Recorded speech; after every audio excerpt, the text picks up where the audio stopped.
Hi everyone, आज हम सुश्रुत संहिता का सूत्र स्थान का 11th चैप्टर पढ़ने जा रहे हैं।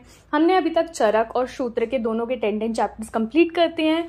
जैसे ही मैं 50 सब्सक्राइबर्स हिट करते हैं हम लाइव क्लास स्टार्ट करेंगे। देखो, लाइव क्लास का ये पर्पस है कि जो भी आपकी क्वेरी रहेगी ना, आप लाइव क्लास में आकर पूछ सकते हो। मैं पोस्ट करके उसकी टाइमिंग्स डाल दूंगी या आप इंस्टाग्राम की स्टोरी भी लगा दूंगी कि कितने टाइम पर हम लाइव क्लास लेने वाले हैं। उसके अंदर मैं आपसे वो क्वेश्चंस पूछूंगी और आपको रिकॉल करके आना है। देखो, टाइमली इसलिए डिसाइड होगा क्योंकि आपको रिकॉल करके आना है। जो अभी तक पढ़ा है मैं बता दूंगी कि कौन से पोर्शंस करेंगे, हम फिर से रिवाइज करेंगे। रिवीजन की साइकिल्स दो तरीके से रहेगी।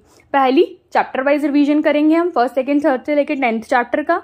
नेक्स्ट जो रिवीजन रहेगा वो रैंडम रहेगा, ताकि आपको रिकॉल करना है कि वो किस चैप्टर से है ये, क्योंकि पहले में आपका एक रिवीजन साइकिल हो जाएगी, ये दूसरी रिवीजन साइकिल रहेगी। मोस्ट इंपॉर्टेंट चीज है रिवीजन, तो हम उसी पर ध्यान देंगे। और चलो आज स्टार्ट करते हैं 11th chapter. As soon as आप, मुझे ऐसा लग रहा है कि शायद आपको इस सारी चीजें पसंद आ रही है, तो मेरे एफर्ट्स काम आ रहे हैं। चलो आज से हम चालू करते हैं क्षार पाक विधि। देखो, असर्शन रीजन यहाँ से कहाँ से पूछा जा सकता है उसको अच्छे से समझना है कि श्लोक नंबर 3 पे आएंगे। वहां लिखा है शस्त्र अनुशस्त्रेभ्य क्षारा प्रधानतः। मतलब उसने ये बोल दिया शस्त्र और अनुशस्त्र में जो क्षार है वो अधिक प्रधान है। उसका रीजन क्या है? फर्स्ट स्टेटमेंट हो गया कि क्षार जो है शस्त्र और अनुशस्त्र में प्रधान है। उसका रीजन ये है, क्या कर सकता है क्षार? छेदन कर सकता है, भेदन कर सकता है, लेखन कर सकता है। इन सारे शस्त्र कर्मों को करने के कारण जो हमारा क्षार है वो प्रधान है। और साथ में क्या कर सकता है?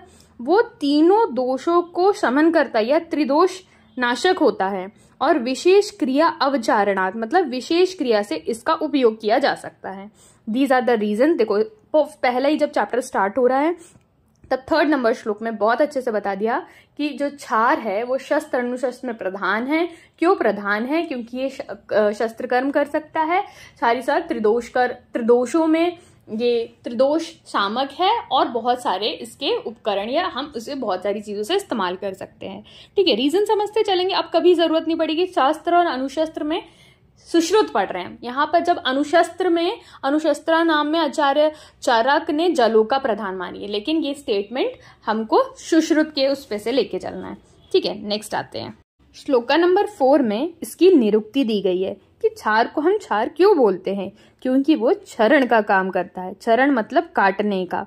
वो मांस आदि को क्या करता है? उस ट्रैक्ट को, जैसे कि हम यूज करते हैं उसको फिस्टुला में, तो वो जो ट्रैक्ट है उसको कम करने का, या जो पाइल मांस रहता है उसको हम जो क्षार की थ्रेड रहती है उससे हम बांधते हैं, तो क्या करता है? उसको काटने का काम करता है। तो प्रैक्टिकली समझेंगे कि क्षार जो है वो क्षरण का काम करता है, वही उसकी निरुक्ति क्यों रहेगी? क्योंकि हमने अब उसकी प्रैक्टिकल बात बता दी आपको कि हम पाइल्स में केस में उसको यूज करते हैं, फिस्टुला के केस में वो कौन सा क्षरण का कार्य करता है। ठीक है, अब हमने पढ़ा था कि त्रिदोषात्मक है इसलिए वो प्रधान है। ठीक है, अब वो त्रिदोषक क्यों है? क्योंकि वो बहुत सारी नानाविध औषध से बना हुआ है, इसलिए उन्होंने उसका रीजन बता दिया कि वो त्रिदोषात्मक है। वो शुक्ल है और वो सौम्य भी है। मतलब उसका जो वर्ण बताया है यहाँ पर वो श्वेत वर्ण का है, सौम्य है। किंतु सौम्य होने से उसके हमें कौन से स्ट्रक्चर्स पे जाना है? सौम्य होना उसका स्वभाव है, लेकिन वह दाहन, पाचन और धारण की शक्ति विद्यमान रखता है। ठीक है, ये हमारी हो गई मोस्ट इंपॉर्टेंट लाइन, क्योंकि हमें यहाँ पर समझना है कि वो नानाविध औषधियों से बना है, त्रिदोषात्मक है और शुक्ल बोल दिया, इसका कलर व्हाइट है और वो सौम्य भी है। सौम्य होने के बावजूद भी वो दाहन, पाचन और धारण का कार्य कर सकता है। आगे उसके देखो, रस उसका कटु है, अनुरस उसका लवण है, वीर्य उष्ण है और गुण तीक्ष्ण है। कार्य क्या कर सकते हैं? पाचन, विलयन, शोधन, रोपण, शोषण, स्वभवन, लेखन। ठीक है, और जो क्षार कैसे होता है? आम, कफ, मेद, कुष्ठ, विष और पुंसत्व नाशक होता है। ठीक है, जो लास्ट लाइन लिखी है कि पुंसत्व च अति सेवितान, मतलब अगर क्षार का अत्यधिक सेवन करते हैं तो वो पुंसत्व, मतलब जो हमारी पुंसत्व शक्ति है उसको कम करता है। तो यहाँ तक भी हमने क्षार के दोष, गुण, कर्म, निरुक्ति, परिभाषा और उसका असर्शन रीजन देख लिया कि उसकी प्रधानता क्यों मानी गई है, वो कौन कौन से कार्य कर सकता है, उसका रस, गुण, वीर्य, विपाक क्या है। अब क्षार को जब भी वर्णन किया जाएगा तो हमें याद रखना है क्षार जो होते हैं वो 2 प्रकार के होते हैं, एक प्रतिसारणीय और एक पानीय। देखो, प्रतिसारण, प्रतिसारण हमें पता है कि कोई चीज हम अप्लाई करते हैं, दैट इज प्रतिसारण। और पानीय मतलब जो चीज हम पीते हैं, ऐसा समझ लो, पानी को हम पीते हैं, तो जो भी हम कंज्यूम कर रहे हैं इंटरनली दैट इज पानीय, और जो हम एक्सटर्नली अप्लाई कर रहे हैं दैट इज प्रतिसारणीय। ठीक है, बाह्य परिमार्जन या अंतः परिमार्जन करके इसको अपन डिवाइड कर सकते हैं। अब हमें ये याद रखना जरूरी है कि कौन कौन से डिजीज में कौन कौन से क्षार कर्म का इस्तेमाल होता है, मतलब कब हम एक्सटर्नल अप्लाई करेंगे, कब हमें इंटरनल अप्लाई करेंगे। इन दोनों की इंडिकेशन बताने से पहले मैं आपको पहले एक चीज बताऊंगी कि कृमि, अर्श और विष, फिर से बोल रही हूँ, कृमि, अर्श और विष, इन तीनों को हाईलाइट करके लिख लो वहां पे, क्योंकि ये तीनों में चाहे वो अर्श हो, चाहे कृमि हो, चाहे विष हो, हम इंटरनल एप्लीकेशन भी करेंगे, इंटरनल भी करेंगे और एक्सटर्नल एप्लीकेशन भी करेंगे। ठीक है, फिर आगे जो डिजीज देखेंगे वो इतनी इंपॉर्टेंट नहीं है, मतलब हमें रटने की जरूरत नहीं पड़ेगी, हम सिर्फ समझ कर सकते हैं बाकी चीजें। देखियो, पानी है मतलब अंदर डिजॉल्व, मुझे व्रण होगा तब तो मैं पानीय क्षार का यूज नहीं करूंगा, मुझे वॉट्स होंगे, मुझे व्यंग होगा, व्यंग मतलब कोई भी मुझे स्किन डिजीज होगी, मेजर स्किन डिजीज में हम क्या करेंगे, उसका एक्सटर्नल एप्लीकेशन करेंगे, ना कि उसे इंटरनली टेक करेंगे। लेकिन अगर मुझे गुल्म होगा, मुझे अजीर्ण होगा, मेरा अग्निमांद होगा, तो क्या मैं एक्सटर्नली कहीं पर अप्लाई कर सकता है? नहीं कर सकते। तो उसी तरीके से इसको समझते चलना है। अब बात आती है कि कहाँ कॉन्ट्रा इंडिकेशन है इसके, निषेध चीजें हमें बहुत अच्छे से याद होना चाहिए। देखो, कहीं पर अप्लाई करना हो प्रैक्टिकली देखो तो वहां नहीं अप्लाई किया कोई नुकसान नहीं होगा, लेकिन जहां नहीं अप्लाई करने को बोला अगर वहां आपने अप्लाई कर दिया तो कॉम्प्लिकेशंस बहुत हो सकते हैं। इसलिए हम देखेंगे रक्त पित्त, देखो जो भी क्षार है तीक्ष्ण है, हमने उसके गुणकर्म में देखा कटु है, तीक्ष्ण है, तो जो भी पित्तज प्रधान व्याधि हम उसमें बिल्कुल यूज नहीं करेंगे, पित्तज और रक्तज प्रधान व्याधियों को समझ सकते हैं। तो रक्त पित्त हो गई पहली, फिर पित्त प्रकृति, बालक, वृद्ध और दुर्बल, देखो उसका वीर्य तीक्ष्ण है तो कोई इसको सहन नहीं कर सकता। और भ्रम, मूर्छा और तिमिर, always asked a question that is तिमिर में कर सकते कि नहीं कर सकते, तो तिमिर में हम नहीं कर सकते।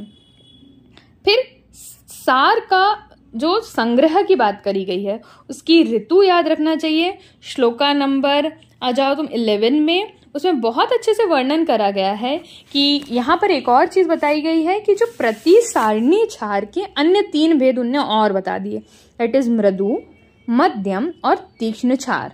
ठीक है, मृदु, मध्यम और तीक्ष्ण क्षार, तो 3 भेद है प्रतिसारणीय के। लेकिन अगर ऐसा पूछा जाएगा ब्रॉडली तो हम क्षार के 2 ही भेद देखते हैं, जो कि है प्रतिसारणीय और पानीय। ठीक है, शरद ऋतु हम बेस्ट ऋतु मानते हैं और वर्षा ऋतु सबसे खराब ऋतु मानते हैं, तो वही शरद ऋतु में हम करेंगे इसका संग्रह।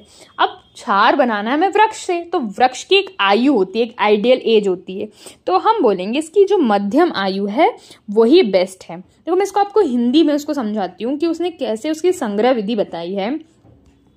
ठीक है, कि जो क्षार लेना चाहिए पहले तो आपकी शरद ऋतु होना चाहिए, फिर उत्तम दिन देख लो। ठीक है, पवित्र होकर उपवास आदि गिरि पर्वत के शिखर को प्रस्तुत भूमि में उत्पन्न हुए, शीत, वर्षा, अग्नि, विष, कृमि आदि से जिसका वीर ना नष्ट हुआ हो, मध्यम आयु का हो, बहुत बड़े काले फूल वाले मुश्क को मंत्र आदि से प्रथम दिन अभिमंत्रित कर दूसरे दिन उखाड़ कर कुल्हाड़ी से टुकड़े टुकड़े कर वायु रहित स्थान में संचित करके इसके ऊपर चूने के छोटे छोटे कंकड़ डालकर तिल नाल से अग्नि प्रदीप्त कर देनी चाहिए।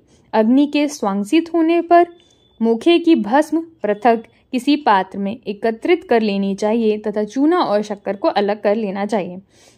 बहुत अच्छे से उसने बताया है कि कौन सी ऋतु होना चाहिए, हमें दिन का विचार करना है, एक दिन जाना है, हमें उससे प्रार्थना करनी है कि हम कल काटने आने वाले उसको आज से अभिमंत्रित कर देना है, कल जाना है उसको काटना है, फिर उसके ऊपर छोटे छोटे टुकड़े करने हैं, फिर उसके ऊपर हमें चूने का आदि का लेप करना है, फिर उसको स्वंसित होने देना है। ठीक है, छाया शुष्क करना है और वायु रहित स्थान में उसको इकट्ठा करना है। ये सारी हो गई हमारी संग्रह विधि। ठीक है, और इसके साथ हमें ये चीज़ याद रखनी है, यहाँ पर इसके पर्याय जो इम्पोर्टेंट है तो वहीं लिख लो। मृदु क्षार को बोला है संव्यूहिम और तीक्ष्ण क्षार को लिखा है पाक्य क्षार। आगे मैं इसका आपको रेफरेंस बताती हूँ। देखो, पहली बात तो क्षार एक ऐसा कॉन्टेस्ट आ जाएगा जिसमें है ना सबने अपनी अपनी कमेंट्री करी गई है, अलग आचार्य के समय हमें अलग कमेंट्री मिलेगी। ऐसा इसलिए बोल रही हूँ क्योंकि श्लोका नंबर जो 13 है उसमें क्षार बनाने के लिए 1:6 का अनुपात है आचार्य सुश्रुत अनुसार। लेकिन जब हम गोविंद पारेख के पॉइंट्स को रिवाइज करते हैं तो हम ये देखते हैं कि 1:8 का भी बताया गया है, 1:12 का भी बताया गया है। ठीक है, तो वो उसके रेफरेंस में हम देख लेंगे, लेकिन 1:6 हमें सुश्रुत का याद रखते चलना है। श्लोका नंबर 13 में उसकी नेक्स्ट अब क्षार हमें प्राप्त हो गया, दैट इज वाइट, सौम्य कलर का है, अब श्वेत कलर का है। अब हमें उसे पाक करना है। जैसे पहले लिया जो क्षार हमें प्राप्त है उसको उसके 6 मतलब 1 द्रोण वो ले लिया क्षार, फिर उसको उससे 6 टाइम्स मल्टीप्लाई करके उसमें जल डालना है, उसको घोल देना है। उसके बाद क्या करना है हमें, उसको एक तेज, या तो अगर आप तीक्ष्ण क्षार बनाना चाहते हैं तो यहाँ पर जब भी कोई चीज़ तीक्ष्ण बनानी हो, जल की जगह हमें उससे रिप्लेस कर देना है गौमूत्र से। उसके बाद उसको 21 बार धोना है। ठीक है, धोने के बाद अब क्या करेंगे, हम उसे एक बड़ी कढ़ाई में चलाते रहना जब तक वो निर्मल लाल कलर का तीक्ष्ण और पिछल या चिपचिपा कंसिस्टेंसी का ना हो जाए। मोटे कपड़े से उसको छान लेना जब ऐसा हो जाए, और फिर ऊपर वाला निकाल लेना है, फिर उसके बाद नीचे वाला जो हमें फिर से चढ़ा देना है। इस तरीके से हमें जो हमारा क्षार है वो प्राप्त हो जाता है।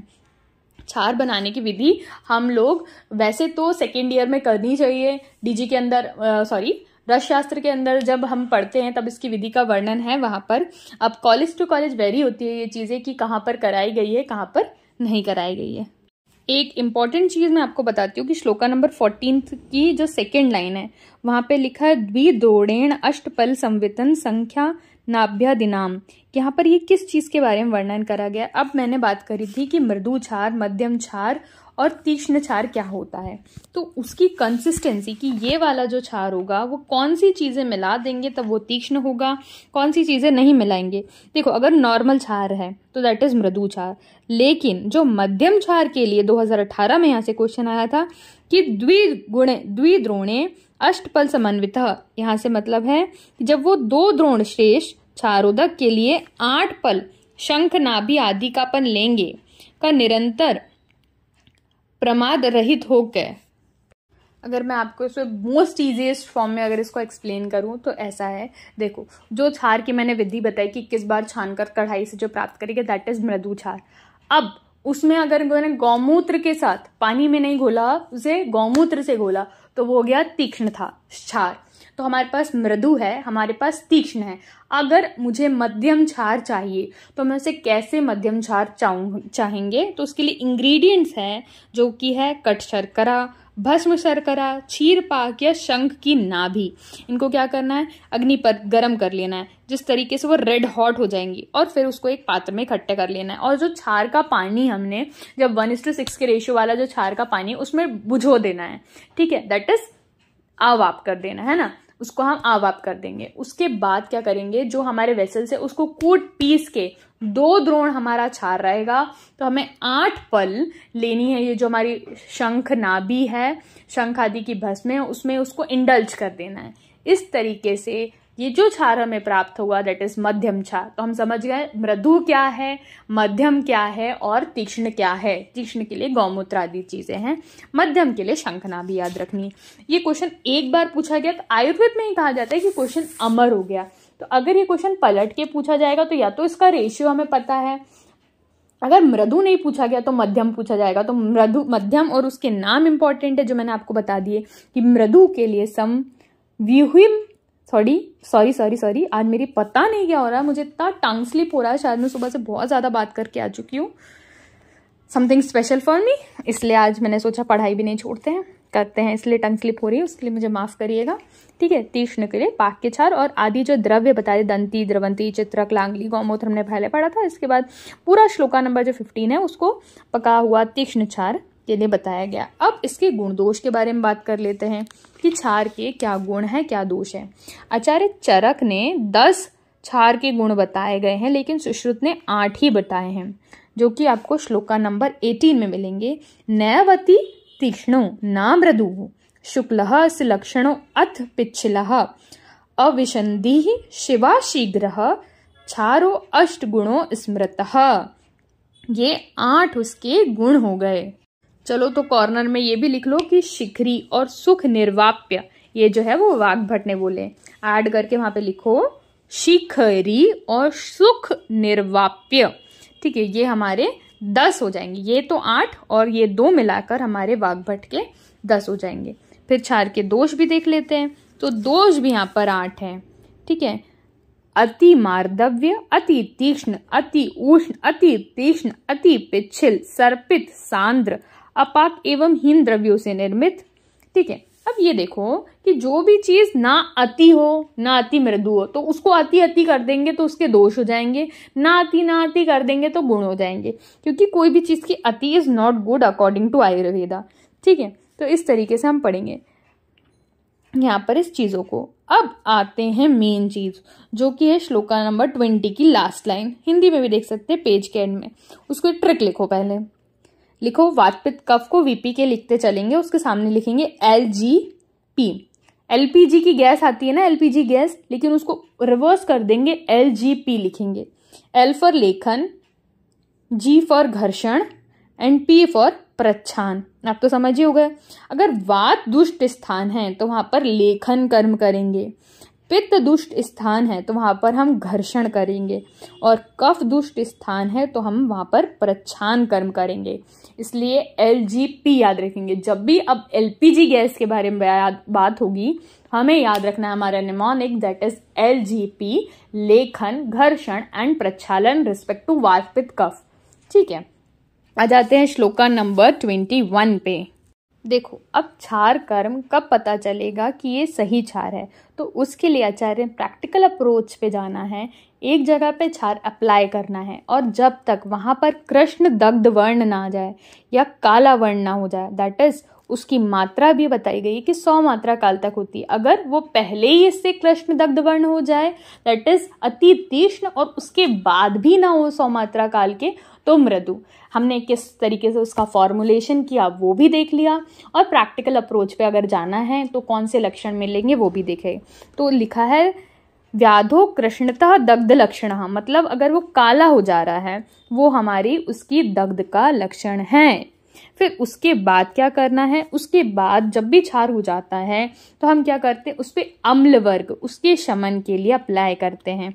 अम्ल वर्ग में हम अधिकतर क्या लेते हैं, अपमार्ग क्षार अगर अपन अप्लाई करते हैं तो हम कांजी अधिकतर का यूज करते हैं, कांजी का यूज कर लेते हैं।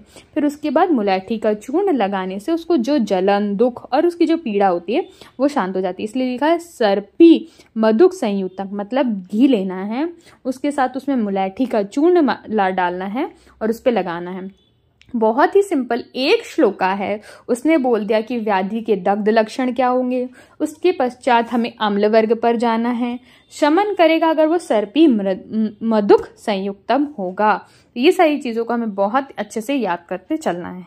ठीक है, अब व्रण के रोपण की बात कर लेते हैं। अगर व्रण रोपण करवाना है तो हम उसे क्या उसको लोकल एप्लीकेशन के लिए देंगे, तो हम लेंगे तिल कल्क, समधु मतलब मधुक, और उसके साथ मिलाएंगे घृत। तो व्रण रोपण के लिए श्लोका नंबर 23 की लाइन देखेंगे, वहां पे लिखा है तिल कल्कः समधुक घृत उत्तम व्रण रोपण। जब इसको प्रैक्टिकली भी यूज कर सकते हैं आप, है ना। कोई व्रण रोपण करना है, तिल लेकर मुलैठी का चूर्ण मिलाओ, घृत मिला के एक पेस्ट बनाओ और उसको अप्लाई कर दो। बहुत ही अच्छे रिजल्ट्स है व्रण रोपण के। ठीक है, देखो जब हम उसकी उष्णता तीक्ष्णता के बारे में बात कर रहे थे, तब श्लोका नंबर 25 में जो लिखी हुई है लाइन कि उसका रस होता है, उसके अम्ल रस को छोड़कर सभी रस होते हैं उसमें, और कटुरस अधिक प्रधान होता है, तो ये सब पढ़ चुके हम। और लवण उसका जो अनुरस होता है ना, ये चीज हम ऑलरेडी देख चुके, रिविजन में देख लेंगे, है ना। अब देखो कितना लगा है, कितना लगना चाहिए था, या क्या ज्यादा या कम है, इसको कैसे समझेंगे। हमारा उद्देश्य क्या होता है कि पेशेंट की जो व्याधि है उसका समन हो जाए, उसके लक्षणों का समन हो जाए। तो अगर मैंने क्षार सही तरीके से अप्लाई किया है तो उसके लक्षण हो गए विकारो उपशमनो, और शरीर में क्या लघुता लगने लग जाएगी, क्योंकि हमारे पास कोई डिजीज है तो हमें हैवीनेस फील होती है। तो अंगों में लघुता और स्त्राव का बंद हो जाना, दैट इज फर्स्ट रिस्टार से भी हम उसको ले सकते हैं कि स्त्राव का बंद हो जाना। दीज आर आइडियल लक्षण कि सम्यक तरीके से अगर क्षार हुआ है, क्षार कर्म हुआ है, तो ये लक्षण मिलेंगे। अब अगर इसके हीन के लक्षण और अति के लक्षण, देखो हीन हुआ तो व्याधि में दर्द होगा ही, उसको चुभन होगी, लेकिन अगर अति तीक्ष्ण की बात करें तो उसे पित्त के लक्षण अधिक मिलेंगे, प्यास, मूर्छा, ग्लानि, अंगमर्द, लालिमा, पाक, दाह, ऐसे ही रहेगा। ये नहीं, हर जगह यहाँ पर ऐसे ही मिलेगा कि अगर कोई भी कर्म किया है तो व्याधि शांत हो जाएगी, शरीर में लघुता मिलेगी। अगर नहीं हो पाई है तो दुख होगा, उसे वेदना होगी, चुभन होगी। और अगर कोई भी चीज ज्यादा हो गई है तो पित्त के ही लक्षण मिलेंगे, दाह, मूर्छा तो मिलना ही मिलना है। तो इसको याद करते चलो, तो याद ही नहीं करना, अगर एक बार पढ़ लिया तो हर जगह उसको लगा दोगे, ये तो कॉम्प्लेक्शन मिलेगा ही मिलेगा। इससे पहले हमने व्याधि देखी थी कि कौन कौन सी व्याधि में हमें नहीं लगाना। अब हम अंग देखेंगे कि कहाँ का क्षार कर्म का विशेष निषेध है। मर्म, सिरा स्नायु, संधि, तरुण अस्थि, सेवनी, धमनी, गला, नाभि, नख, शिशन और श्रोत्रस में कहाँ लगाना दैट इज ठीक, बट कहाँ नहीं लगाना इज मोस्ट इंपॉर्टेंट। इसलिए श्लोका नंबर 31 एटलीस्ट हिंदी तो हमें याद रखनी चाहिए। देखो वहां पर वर्त्म रोगों को छोड़कर सभी नेत्र रोगों में क्षार का प्रयोग मना कर, मतलब वर्त्म रोगों में हम क्षार कर्म कर लेते हैं, बाकी सब हमें नहीं करना। वर्त में अप्लाई कर सकते हैं, है ना, बाकी किसी में नहीं करना है। मर्म स्थान स्पेशली याद रखना है कि मर्म, सेवनी, सिरा, धमनी इसमें नहीं करना है ना।